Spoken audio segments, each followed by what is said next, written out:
Honours তৃতীয় বর্ষ ছাত্রছাত্রীদের আজকে ক্লাসে স্বাগতম। আমাদের আজকে বিমূর্ত বীজগণিতের চতুর্থ ক্লাস। আমরা গ্রুপ নিয়ে পড়ালেখা করছি। গ্রুপের একটা থিওরি টাইপের বেশি অংশই আমাদের হয়ে গেছে। এখন আমরা কিছু এক্সারসাইজ এবং কিছু ওয়ার্কআউট এক্সাম্পল এগুলি তোমাদের কিছু তোমরা নিজেদের করতে হবে, আর কিছু আমি হিন্টস দিয়ে দিব। তা আমরা উপপাদ্য আমাদের সবগুলি নিয়মটা জানা থাকতে হবে। যেমন আমি পূর্বেই লিখে রেখেছি, কোনো গ্রুপের অভেদক উপাদান নিজেই নিজের বিপরীতক। এইটা তোমরা বই দেখে তার মানে কি অভেদক উপাদান। আমি একটা এক্সাম্পল দিচ্ছি, তোমরা 2 লাইনের প্রমাণটা বই থেকে দেখবা এবং সেটা তোমাদের মাথায় ঢুকতে হবে। এটা জাস্ট এইটা বোঝার জন্য, এটা পরে মুছে দিব আমি।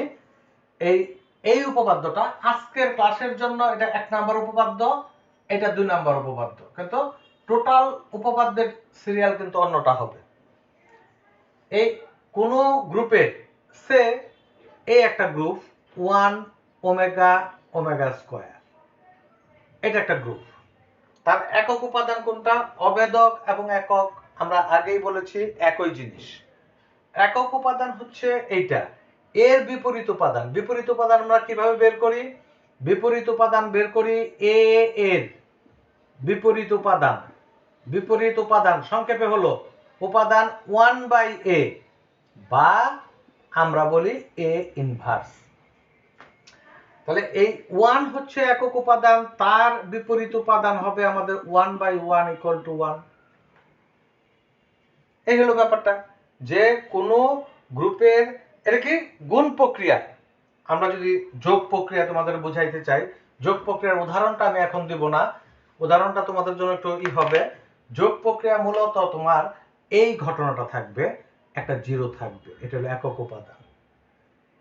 1 2 3, এইখানে একটা কথা আছে, এইটুক দেওয়ার পরে আমরা বলি যে মড, ওই মডটা আমি পরে বুঝাবো, মড 3 কমা দিয়ে মড 3, এইটা হচ্ছে যোগবোধক গ্রুপ। মানে যতবার 3 হবে 4 হবে, 4 থেকে 3 বাদ দিলে 1 পাবা। 5 যদি কোনো উপাদান হয় তাহলে 5 থেকে 3 বাদ দেওয়ার পরে থাকবে 2, সেটা আসবে পরের চ্যাপ্টারে, আমরা তখন ক্লিয়ার করে এই উদাহরণটা শুধু এখন দেখতে হবে। যোগ প্রক্রিয়া এটা একটা একক উপাদান। তাহলে একক উপাদানের বিপরীত আমরা জানি এ এর বিপরীত উপাদান -a। কারণ কি? যোগ প্রক্রিয়া আসছে, আমরা বিপরীত উপাদান বলি। কিভাবে বিপরীত উপাদান সিদ্ধ করে? যদি যোগবোধক প্রক্রিয়া a প্লাস তার বিপরীত উপাদান, এইটা হচ্ছে একক উপাদান। আর গুণ প্রক্রিয়া কি ছিল? a গুণ তার বিপরীত উপাদান, এইটা হলো গুণবোধক একক। গুণবোধক এককে গুণ প্রক্রিয়া তার বিপরীতের সাথে অরিজিনাল উপাদানটা যদি গুণ করা হয় তাহলে একক উপাদান পাইতে বাধ্য। যোগ প্রক্রিয়া কি করতে হবে? যোগ প্রক্রিয়ার বিপরীত উপাদান যদি তার এডিটিভ প্রপার্টি করি আমরা, তাহলে আমরা একক পাবো। এখন এর বিপরীত কোথায়? 0 এর বিপরীত। আমি 0 বলাটা ঠিক হবে না, বলতে হবে আমাদেরকে একক উপাদান, যোগবোধক একক উপাদান। তাহলে মাইনাস, তাহলে এই ইসের তো মাইনাস নাই, অতএব এটা উপপাদ্যটা কি? কোন গ্রুপের অভেদক উপাদান নিজেই নিজের বিপরীতক। এবার এই কথাটাকে জেনারেলাইজ যদি করি, জেনারেলাইজ করলে যে কোনো গ্রুপের একক উপাদান হচ্ছে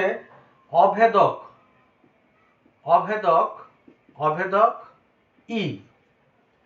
সেই ই যদি এডিটিভ হয়,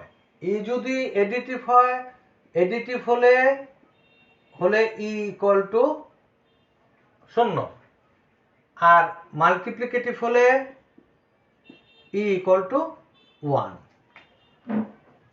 তাহলে আমরা বলতে চাচ্ছি এর এই ই কম্পোজিশন ই ইকুয়াল টু ই, এটা আমরা বুঝতে পারি কিনা। ই যদি একক হয়, এখানে কম্পোজিশনটাকে উভয়ই হইতে পারে, অ্যাডিটিভ অ্যান্ড মাল্টিপ্লিকেটিভ। যদি মাল্টিপ্লিকেটিভ হয় 1 × 1 = 1, অলরাইট, আসো অ্যাডিটিভে 0 + 0 = 0। এখন এই জায়গা থেকে একটা এসে আসো, আমরা যদি কল্পনা করে নেই এ বি = 1, দুইটা উপাদানের গুণফল যদি এক হয়, ইমপ্লাইজ এ = বি ইনভার্স বা বি = এ ইনভার্স। আমাদের কিন্তু দুইটা উপাদানের কম্পোজিশন আর একটা একক উপাদান, তাহলে অবশ্যই আমরা এরকম বলতে পারি এ = বি ইনভার্স, এখানে এ এটা বি একটা, this implies E = E inverse. তার কি দাঁড়াইলো? আমরা কি বলছি? কোন গ্রুপের অভেদক উপাদান নিজেই তার বিপরীতক। আচ্ছা, ই = যদি ই ইনভার্স হয়, দেন এইটার মধ্যে আমরা আবার আসবো ই কম্পোজিশন ই ইনভার্স = ই, অতএব ই এর বিপরীত উপাদান ই ইনভার্স। ই এর বিপরীত উপাদান, তার মানে এইখানে আমরা বলতে পারতাম এ এর বিপরীত উপাদান বি ইনভার্স, এ এর বিপরীত উপাদান, এর বিপরীত উপাদান কত? বি, তাহলে হলো এ ইনভার্স, এর বিপরীত উপাদান এ ইনভার্স। এই মাল্টিপ্লিকেশন থেকে আমরা বলতে পারি এ এবং বি পরস্পর বিপরীত উপাদান। এইখানে যদি আমরা কনক্লুশন করি, তাহলে আমাদের বলতে হবে এর বিপরীত উপাদান বি, কারণ এ এবং বি গুণ করলে আমরা 1 পাই। অতএব বি = কত আসতেছে? A inverse. In that sense এ এর বিপরীত উপাদান এ ইনভার্স। অতএব প্রত্যেক একক উপাদান তার বিপরীত উপাদান সে নিজেই, একক উপাদানের বিপরীত উপাদান সে নিজেই। এটা এক লাইনের একটা প্রমাণ, এটা আমাদের জানা থাকতে হবে। পরীক্ষায় খুব একটা আসবে না, কিন্তু এটা খুব মৌলিক কোশ্চেন। যখন আমরা মৌখিক পরীক্ষায় আসব, তখন আমরা কিন্তু এই সমস্ত কোশ্চেন দিয়ে তোমাদেরকে যাচাই করব। আচ্ছা, এখন এখানে আমি কি লিখছি? যে দেখাও যে for all A B belongs to G, a composition B inverse equal to B inverse composition A inverse. এর বক্তব্যটা হচ্ছে এ জি গ্রুপের অন্তর্গত দুইটি উপাদানের কম্পোজিশনের বিপরীত সমান সমান তাদের বিপরীতের কম্পোজিশন কিন্তু বিপরীত ক্রমে, রিভার্স সিস্টেম। কেউ যদি ভুল করে বলে যে A inverse composition, this is not correct, equal to যদি আমি এটা লিখতাম, এটা সুনির্দিষ্টভাবে মেনশন করতে থাকবে this one is not correct. আমাদেরকে বলতে হবে A composition B inverse equal to বিপরীত ক্রমে তাদের বিপরীতের উপাদানগুলির বিপরীতের কম্পোজিশনের সমান। আসি আমরা একটু এটা প্রমাণে যাই। আচ্ছা, এই কথাটা আমি যেহেতু ম্যাথমেটিক্যালি লিখছি, পরীক্ষার হলে আমাদেরকে এমন ভাবে বলতে পারে দেখাও যে একটি গ্রুপের দুইটি উপাদানের, দেখাও যে একটি গ্রুপের দুইটি উপাদানের কম্পোজিশনের বিপরীত তাদের বিপরীত উপাদানের কম্পোজিশনের সমান, তবে বিপরীত ক্রমে, তবে বিপরীত ক্রমে। আমরা প্রমাণে আসলাম, আমরা বললাম মনে করি, আমি শুধু বুঝাই দিব, তোমরা নিজেরা লিখবা। মনে করি জি গ্রুপের একক উপাদান, এই কথাটা আমি একটু লিখে দিই, বইয়ে তোমরা এককটা কম পাইবা, অভেদক ই। তাহলে ফর অল এ বি, যে কোনো এ বি এর জন্য তাদের বিপরীত উপাদান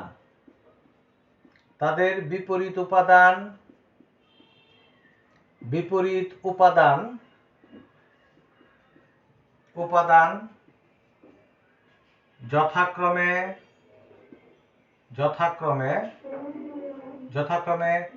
এ ইনভার্স ও বি ইনভার্স বিদ্যমান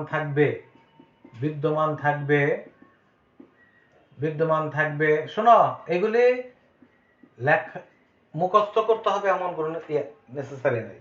এই লাইনটা আমি যখন আবার লিখবো অন্যরকম করে লিখবো, যেন আমরা কি জানি, প্রতিটি উপাদানের বিপরীত উপাদান ওই গ্রুপে বিদ্যমান থাকবে। এই কারণে লজিক্যালি আমরা বলতেছি এ এবং বি, যাদের জি এর অন্তর্গত দুইটি উপাদান, অনেক উপাদানও হইতে পারে, তার মধ্যে দুইটা নিলাম আমরা, তাহলে অবশ্যই এ ইনভার্স এবং বি ইনভার্স বিদ্যমান থাকবে, যেন এ composition A inverse equal to একক উপাদান এবং B composition B inverse equal to একক উপাদান। আচ্ছা, তাহলে কি প্রমাণ করতে হবে এটা খেয়াল রাখো। প্রমাণ করতে হবে এই জিনিসটা। এইটার জন্য একটা নোট দেই। এই নোটটা এরকম যে পি এবং কিউ ইকুয়াল টু 1। এটা নরমাল অ্যালজেব্রা থেকে আসতেছে। তখন আমরা কিন্তু বলি P equal to Q inverse বা Q equal to P inverse.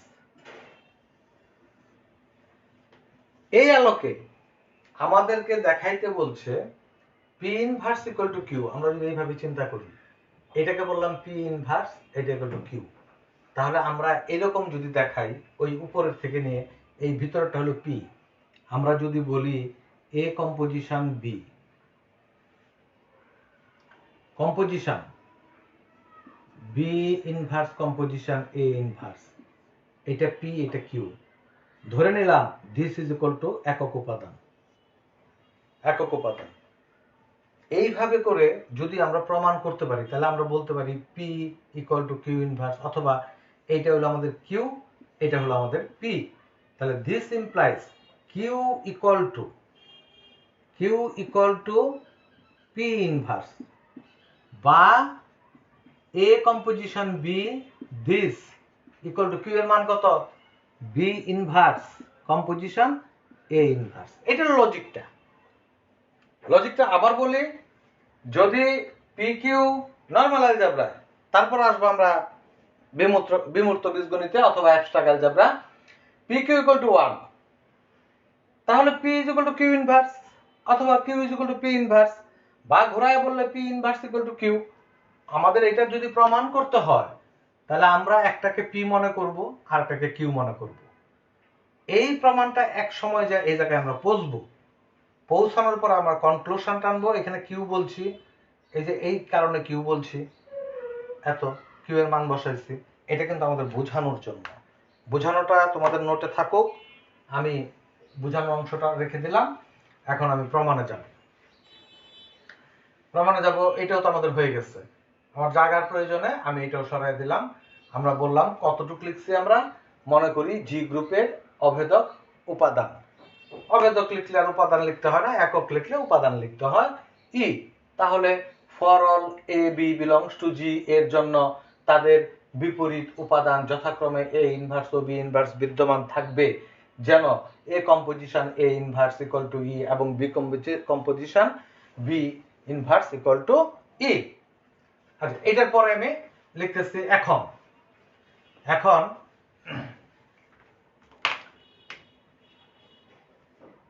A composition B, ওই যে ওইটা 1 বানাবো, composition B composition A, this equal to a composition B composition. এটা আমাদের কোন ইয়ার থেকে, আমাদের এটা হলো অ্যাসোসিয়েটিভ প্রপার্টি। এটাকে আমরা বলি কোন, এই বইয়ে অন্তত, আমি অনেক বইয়ে সংযোজনও বলে কেউ, সহযোগী তোমার বিধি, সহযোগী বিধি। এইখানে দেখো কিছুক্ষণ আগে আমরা লিখে রাখছি এটা ই কম্পোজিশন এ ইনভার্স, এইটাকে এটার সাথে দিলাম, দিস এ এবং একক উপাদান, ওই উপাদানটাই থাকবে A composition A, this equal to E. তাহলে কোথা থেকে আসলাম? এই জিনিসটা ইকুয়াল টু ই। আবার উল্টায় দেব, আবার b inverse composition A inverse composition A inverse b, this equal to, আমরা কোনটা করতে চাচ্ছি? আমরা চাচ্ছি p Q equal to Q P equal to একক। এতক্ষণ পি কিউ হইল, এবার বি ইনভার্স কম্পোজিশন এ ইনভার্স কম্পোজিশন এ কম্পোজিশন বি, এটাকে কি বলবো? এটাও সংযোজন বিধি অথবা সহযোগী বিধি। এটাকে বললাম বি ইনভার্স কম্পোজিশন ই, যার খুশির সাথে দেওয়া যায়, কম্পোজিশন বি, এটা বি ইনভার্স রইল composition B, this is equal to E. অতএব দেখা যাচ্ছে এটা হয়ে গেল P Q equal to Q P equal to 1, অতএব P equal to Q inverse এবং অথবা Q equal to P inverse. সুতরাং আমরা বলতে পারি,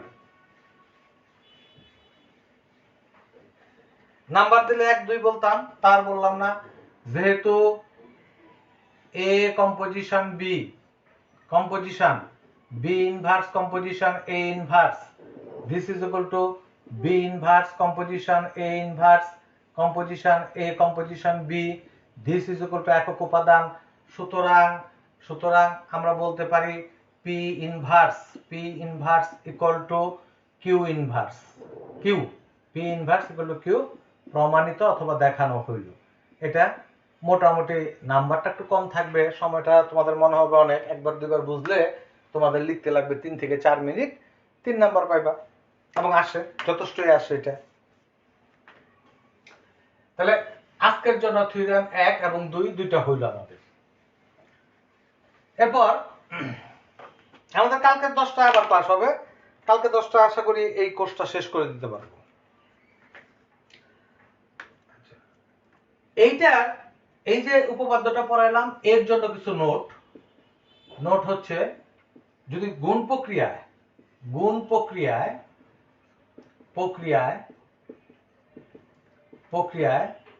এ B inverse equal to B inverse A inverse, পরবর্তীতে আমরা যখন ওয়ার্কআউট এক্সাম্পল করব এগুলো আমাদের লাগবে।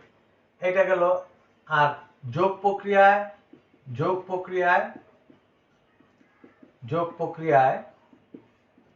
প্রক্রিয়ায় এ প্লাস বি, এইটার বিপরীত উপাদান, এ বি গুণ করার বিপরীত নেওয়া হয়েছে, যোগ করার পর বিপরীত, দিস ইজ ইকুয়াল টু বিপরীত ক্রমে বিপরীত উপাদান। ওকে, এই দুটা উদাহরণ আমরা পরে ব্যবহার করব যখন আমরা এই লজিকের সূত্র ব্যবহারটা করব। নেক্সট,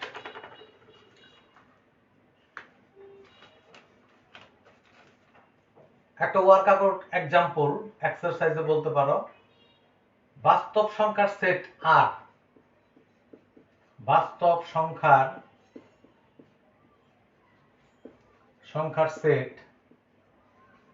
সেট আর কি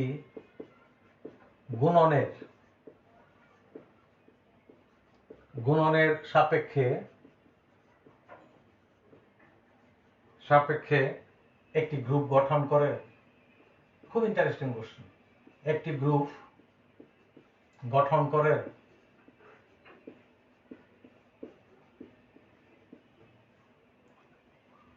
যুগের সাপেক্ষে কি হয়? এটাতে বলা হইতেছে, একদম একটা বিশ্ববিদ্যালয়ের কোশ্চেনের হুবহু আমি তুলে ধরলাম। তোমার মন্তব্যের সপক্ষে যুক্তি দাও।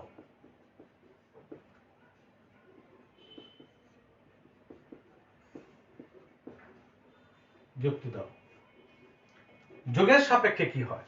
প্রক্রিয়াটা কি ছিল অতীতে? গুণ। যোগের সাপেক্ষে কি হয়?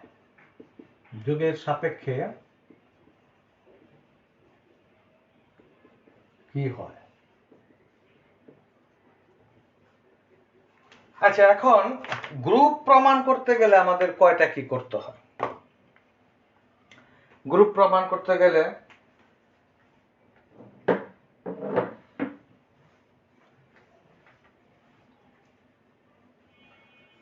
আচ্ছা, তোমাদের রোল নাম্বারটা লিখবা যথাযথ। রোল নাম্বার লিখলেই হবে। আচ্ছা, এখন এখানে পরিষ্কার কথা, আমরা গুণ প্রক্রিয়া আর সম্বন্ধে আমাদের কি ধারণা আছে? বাস্তব সংখ্যার সেট। বাস্তব সংখ্যার সেট বললে আমাদের ছেলেরা, স্টুডেন্টরা, এরা সবসময় সংজ্ঞাটা বলে মূলদ এবং অমূলদ সংখ্যা নিয়ে বাস্তব সংখ্যা গঠিত। হলো সংজ্ঞা হইল, উদাহরণটা কি আসবে? উদাহরণটা আমাদের বুঝতে হবে কোনগুলি বাস্তব সংখ্যা। সেখানে মূলদ মানে √2, √3, √4, মোট কথা আই বর্জিত সকল কিছু ছাড়া। এই যে রিয়েল লাইন বলি আমরা, এর মধ্যে দুনিয়ার যত সংখ্যা পড়বে সবাই আমাদের বাস্তব সংখ্যার সেট। আমরা বললাম আমরা জানি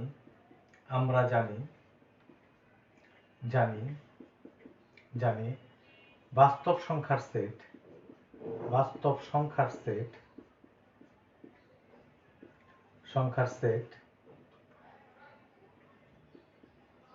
সেট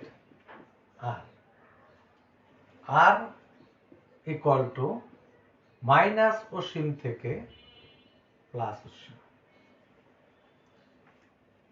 বিধি, 4টা বিধি মানবে তো গ্রুপ হবে, আদারওয়াইজ হবে না। আমাদের কখনো 4টা বিধি কি কি? প্রথম হলো আবদ্ধ বিধি, তারপর সংযোজন বিধি অথবা সহযোগী বিধি, তারপর এককের অস্তিত্ব বিধি, তারপর হচ্ছে বিপরীতকের অস্তিত্ব বিধি। এখানে কথা আছে, আবদ্ধ বিধিটা হচ্ছে গ্রুপের অন্তর্গত যে কোনো 2টি উপাদান, এটা কি প্রক্রিয়া? গুণন। গুণ করার পরে যা পাবো তাহা আবারও সেই গ্রুপে থাকবে। এক হচ্ছে G1 আবদ্ধ বিধি।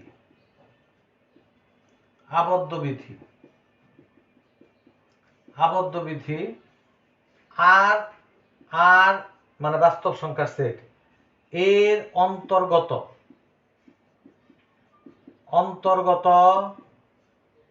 যে কোনো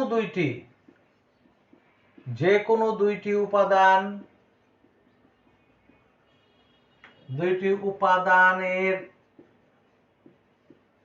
উপাদানের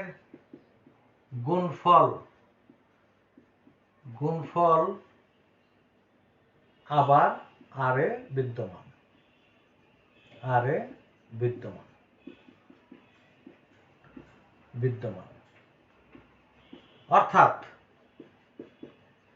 অর্থাৎ for all a, b belongs to R implies a into b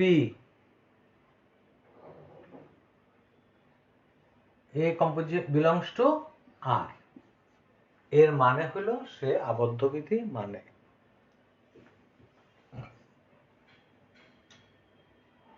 সুতরাং আর আবদ্ধ বিধি মেনে চলে।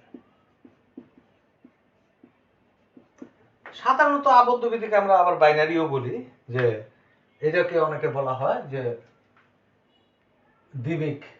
এটা 1 নম্বর প্রপার্টি গুলো আর গুণনের সাপেক্ষে এত করে, আমরা জানি এটা আমাদের আর দরকার নাই, আমাদের 1 নম্বর প্রপার্টি প্রমাণ হয়ে গেছে। G2 সংযোজন অথবা সহযোগী বিধি। G2 সহযোগী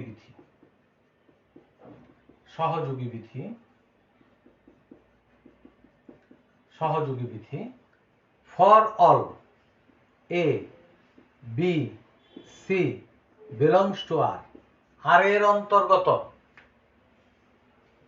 3টি উপাদান নিলাম, যে কোনো 3টি, A কম্পোজিশন B, কিংবা বলো A into B into C, this is equal to A into B into C।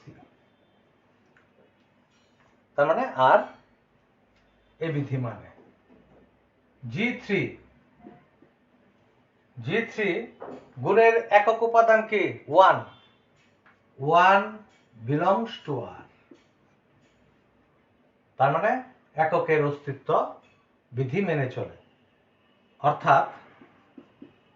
অর্থাৎ একক উপাদান বিদ্যমান, একক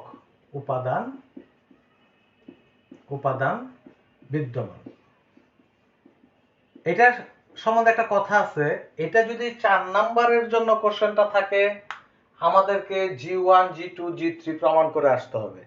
কখনো কখনো এটা 1 নাম্বারের কোশ্চেন আসে, তখন আমরা শুধু এই যে এখন লিখবো এইটুকু আনসার হবে। তাহলে তিনটা গেল। আসো G4 এ কি বলা হইতেছে? বিপরীতকের অস্তিত্ব। বিপরীতকের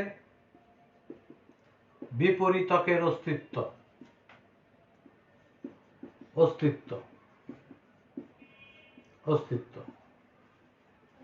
নিয়মটা হচ্ছে আমরা জানি ফর অল এ, তার মানে যে কোনো এ বিলংস টু জি। এবার জি আর বলবো না, আর কথাটা পরে বলবো, আগে জি দিয়ে উদাহরণটা দিয়ে নিই। G there exist A inverse belongs to G. তার মানে জি এর অন্তর্গত প্রত্যেকটি উপাদানের একটি বিপরীত উপাদান জি এ বিদ্যমান থাকবে, যেন এ composition A inverse composition A equal to একক উপাদান হয়। এখানে 0 উপাদানটা বিলংস টু আর, এর বিপরীত উপাদান কোথায়? কিন্তু এর বিপরীত লেখো, 0 এর বিপরীত উপাদান আর এ বিদ্যমান নয়।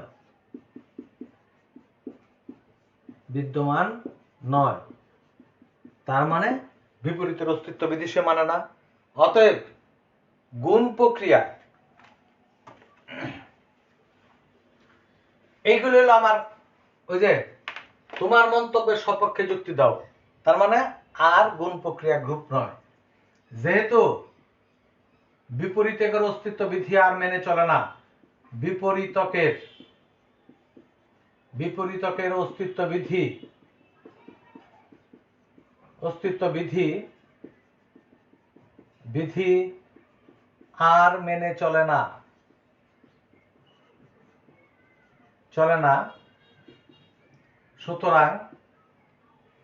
সুতরাং গুণ প্রক্রিয়ায়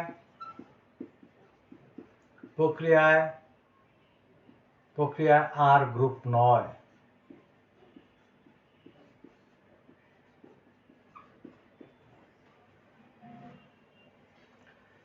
আচ্ছা, এখন আমাদের পরবর্তী কোশ্চেন হলো, আরেকটু রয়ে গেল, যে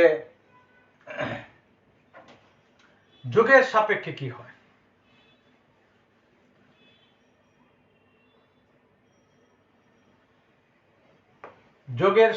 কি হয়। এখানে আবার আমরা বলবো যে আমরা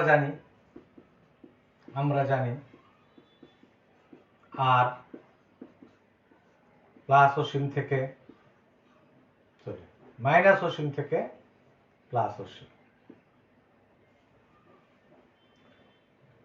এখন কি আছে? এখন আমাদের যোগ প্রক্রিয়া। এবার বলবো G1, আর আবদ্ধ বলবো না, কারণ আগে বলে রাখছি। For all A composition B belongs to R implies A দিলাম যোগ প্রক্রিয়া। বাস্তব সংখ্যার যে কোনো দুইটা বাস্তব সংখ্যা যোগ করলে যে যা পাবো, এক্সাম্পল 3 আর 6 যোগ করলে 9 পাবো। 9 তো আবারও আর এর অন্তর্গত। তার মানে এটা আর কিছু লেখার দরকার নাই, আবদ্ধ বিধি মানে। G2 for all A B C R, this implies A plus B plus C, A plus B plus C হয়ে গেল। G3 এককের অস্তিত্ব বিধি, জিরো উপাদানটা বিলংস টু আর, আরে অর্থাৎ আর এ যোগবোধক একক বিদ্যমান, যোগবোধক একক উপাদান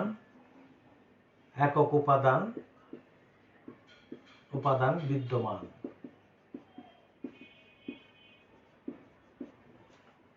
আসো নাম্বার 4, এককের অস্তিত্ব বিধি, বিপরীতকের অস্তিত্ব, যে কোনো উপাদানের বিপরীত আছে এখানে। প্রশ্ন দাঁড়াইলো শূন্যের বিপরীত -0, 3-এর বিপরীত -3, 5-এর বিপরীত -5। For all A belongs to R, there exists -A belongs to R, যেন A plus minus A equal to যোগবোধক একক। শেষ। অতএব যোগ প্রক্রিয়ায় আর একটি গ্রুপ, গুণ প্রক্রিয়া আর গ্রুপ নয়। সুতরাং যোগ প্রক্রিয়ায়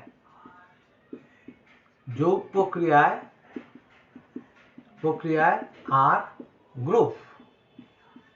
শেষ আমাদের উত্তরটা। এখন যদি তুমি একটু বইটা স্টাডি করো এবং এই প্রশ্নগুলি থাকবে ভালো।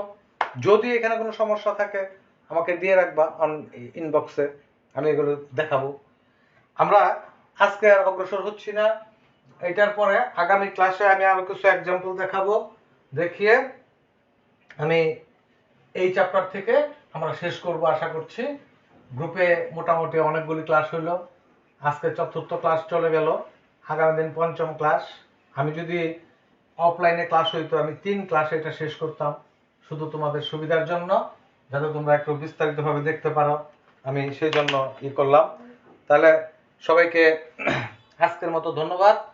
তোমরা আগামীকাল সকাল 10টায় যথাসময়ে থাকবা। আমরা আগামী দিন গ্রুপটা শেষ করবো। ধন্যবাদ সবাইকে।